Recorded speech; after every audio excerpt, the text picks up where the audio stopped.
Cultura Data-Driven para Legal Leaders. Ser ou não ser? Sejam muito bem-vindos, estamos aqui com mais um episódio do Estúdio Fenelon 2024. Dessa vez estamos com a super personalidade em Legal Operations. Gostaria de apresentar aqui Flávia Furlan. Obrigado, Flávia, por ter comparecido aqui conosco. Obrigada. Legal Operations da Uber. Mas antes de começar nossas perguntas, queria saber um pouquinho sobre você. Quem é a Flávia? O que faz? Por favor, se pudesse apresentar quem está te ouvindo. Obrigada, gente. Prazer estar aqui. Agradeço o convite. Eu sou Flávia Furlan, trabalho na Uber há 2 anos e 3 meses e sou advogada que é entusiasta de inovação. Então, acho que a entrada de Legal Ops aqui na minha carreira tem muita relação com o fato de eu estar sempre conectada com inovação e estar sempre também muito curiosa, procurando o que a gente consegue fazer melhor com o que a gente já tem. Eu fiz uma transição de carreira considerável, eu trabalhei 11 anos no Poder Público, no Tribunal de Justiça de Santa Catarina, e estou há 2 anos e alguns meses na Uber. E essa transição de carreira muitas vezes causa algum tipo de pergunta por que eu fiz e como eu fiz, né? Então, eu acho que isso está muito relacionado exatamente com o fato de que eu gostaria, enquanto estava antes trabalhando no setor público, conhecer e experimentar, então, essas outras experiências que estão relacionadas ao desempenho da carreira do advogado dentro do jurídico das empresas, né? Então, hoje eu trabalho na Uber, entrei dentro do contencioso e a partir dos projetos que a gente foi desenvolvendo dentro do contencioso, acabei encabeçando algumas premissas e alguns trabalhos que são relacionados bem a Legal Operations. Então, agora em novembro, dezembro, a gente vai efetivamente virar a chave para ter Legal Ops no Brasil. A gente tem Legal Operations fora do Brasil na Uber e não tínhamos aqui, mas é um setor que não tem como a gente negar a necessidade, a gente já está com isso muito bem. Essa pergunta já está respondida, era mais uma questão de a gente fazer isso acontecer. Sim. E aí eu estou liderando, então, essa nova etapa para implementar a Legal Ops dentro da Uber.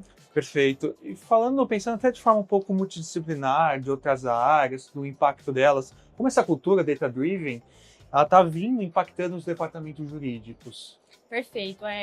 Eu acho que antes de mais nada, o que é a tal da cultura data-driven, né? Vamos falar de forma bem simples e sintética, é a gente basear as nossas decisões em dados. A gente vive hoje a cultura de dados por conta do volume de informações que a gente tem, né? A internet e agora a inteligência artificial proporcionaram pra gente essa realidade tão rápida e tão cheia de informações. Então, a cultura data-driven nada mais é do que tomar as suas decisões e entender o que deve ser feito a partir da análise de dados. A pergunta hoje, né, é sobre o quanto isso impacta o jurídico. E aí eu volto para ti assim, o quanto isso não impacta a nossa vida, de um modo geral, e não só o jurídico, né? Já que a gente é bombardeado com essas informações de um modo bem geral. Eu acredito que para a gente tomar as decisões de forma assertiva e a gente obter os resultados que a gente pretende, a gente tem que fazer uma análise dos dados que a gente possui, entender o nosso passado, entender como chegamos aqui e fazer uma análise em perspectiva de onde a gente quer chegar. Para chegar aonde queremos, o que podemos fazer e que dados a gente consegue trabalhar e aí sim ter uma cultura de análise de dados para obter esse resultado. Perfeito. Pensando aqui agora sobre cultura, que sempre acompanha a técnica e a inovação, certo? Quais seriam as principais barreiras, que, ao seu ver, que podem impactar numa cultura data-driven? Eu acho que qualquer mudança de cultura, a principal barreira é a gente convencer o ser humano a mudar, as pessoas. Então, acho que a principal barreira está relacionada também com o maior ponto a maior riqueza. Ao mesmo tempo que é uma grande barreira, porque a gente está acostumado a fazer qualquer tipo de atividade, a gente não quer mudar aquilo que a gente já sabe fazer. Isso é natural, isso é do ser humano, né? Então, acho que a grande barreira que a gente tem é trazer esse convencimento para o operador do direito de que ele pode fazer diferente. E de que ele pode obter resultados melhores, porque a gente, enquanto ser humano, também não quer reconhecer que a gente erra, e a gente pode fazer uma coisa melhor. Se a gente entende que a gente tem que implementar uma cultura data-driven, a gente entende que a gente pode mudar o que a gente pode fazer e passar esse obstáculo, então, efetivamente humano, da barreira de fazer as mudanças, né? Eu acho que a maior barreira realmente é essa. Perfeito. E muito se fala das decisões do apontamento tradicional, né? Como digamos, a intuição jurídica tradicional, que também tem equilíbrio com o que você trouxe, que é o data-driven, que é a análise de dados, legal analytics. Como poder equilibrar os dois no departamento jurídico? Eu entendo que se a tomada de decisão ela não é feita tão somente na intuição, a gente não precisa tirar isso de centro, né? A gente pode deixar que isso continue acontecendo, mas desde que não seja o fundamento decisório. Eu acho que a cultura data-driven é isso, ela realmente tira o poder de decisão para a intuição, para aquilo que eu acho que é.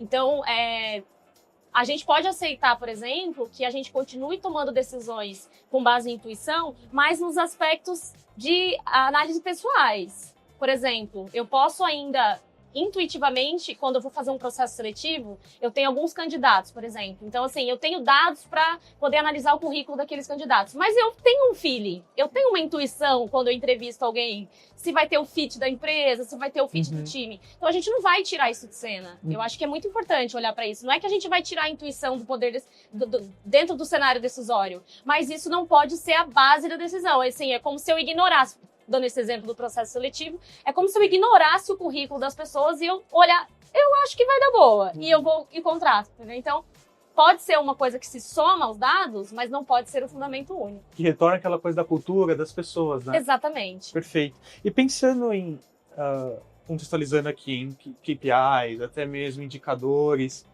quais são os tipos de dados você considera mais relevantes para tomar decisões estratégicas nas empresas e principalmente no departamento jurídico? Depende. Aquela resposta do operador de direito que ninguém quer ouvir, do advogado, depende. Depende por quê? Depende de que cenário você está inserido, que empresa é você, qual é o estágio de maturidade do seu departamento jurídico, se é uma empresa pequena, média ou grande, se você é um escritório de advocacia, né? Eu acho que entender qual é o KPI, ou enfim, qual é o indicador que faz sentido para você, a forma de você chegar a esse dado é entendendo qual é a sua maior dor. Então, assim, qual é o KPI que faz sentido para mim? Faz sentido para mim entender, por exemplo, o número de ações do contencioso da minha empresa, já que isso é um número relevante. Mas se eu sou uma empresa que eu não tenho muitas ações, não faz sentido eu ter como prioridade esse tipo de levantamento. Eventualmente, eu tenho muitos contratos. Então, eu vou fazer um KPI relacionado ao tempo de transição que o contrato leva, qual é o tempo de vida que ele leva para ter uma assinatura dentro da minha empresa. Então, eu não acho que isso tem uma receita de bolo. Eu não acho que isso vai depender do cenário em que aquele operador de direito, aquele advogado está inserido. E aí vai ser analisando a própria dor, o próprio cenário de o que eu preciso melhorar. Aí sim você conseguiria obter essa resposta. Perfeito. Pegando esse gancho que você trouxe, do exemplo que você trouxe desse tipo de dados, como posso monitorar eles, esse tipo de KPIs?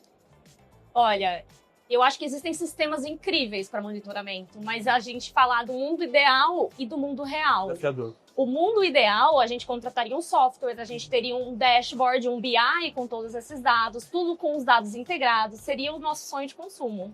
E é onde a gente quer chegar. Mas no mundo real, eu entendo que hoje a gente pode fazer um acompanhamento com a planilha do Excel. Eu posso ter uma periodicidade de alimentação dessa planilha e essa planilha cria para mim um gráfico. Todo mundo tem um Excel, um pacote Office, um Office 365 no computador. Então, eu acho que o acompanhamento, e isso é primordial, né? Porque não adianta só eu levantar esses dados uma vez e esquecer e nunca mais alimentar isso, né? Então, o acompanhamento é muito importante. E a forma de acompanhamento vai depender, então, do estágio de maturidade, do respectivo departamento jurídico ou do escritório, né? Legal. E aqui para o líder jurídico, o gestor, que está começando na área e quer implementar uma área de fato com uma cultura data-driven e o que você trouxe para nós, onde ele começa? Quais conselhos você daria para ele? Começa onde dói mais. Porque, assim, mudar a cultura depende, então, do convencimento das pessoas. E é claro que você vai gostar de deixar de fazer aquilo que te incomoda. Então, o conselho que eu daria é entenda onde dói mais para as pessoas, porque as pessoas vão comprar essa ideia com mais facilidade. E a partir do momento que isso começa a ser uma constante de, olha, eu fiz uma mudança, faz sentido, porque isso aqui me incomodava, essa atividade tomava meu tempo, sei lá, vamos dar um exemplo, tratativa de correspondências, toma 2 horas por dia do advogado. Isso não é atividade fim do advogado. Se você tirar isso do dia do advogado, ele vai ficar muito feliz. Então, assim, eu entendo que a gente tem que começar onde dói para que aquilo seja incorporado com mais facilidade, para que quem esteja, então, seja o alvo dessa mudança, queira essa mudança, para a gente enfrentar menos resistência, que é o ponto da nossa fala inicial, né? Onde está a maior resistência, né? Voltamos. É um ciclo, né? É isso. Obrigado, Flávia. Obrigada. O papo foi excelente. Pessoal, muito obrigado por que você escutou até aqui. Fenelon Studio 2024 está trazendo episódios excelentes. Aguarde os próximos episódios e os próximos conteúdos.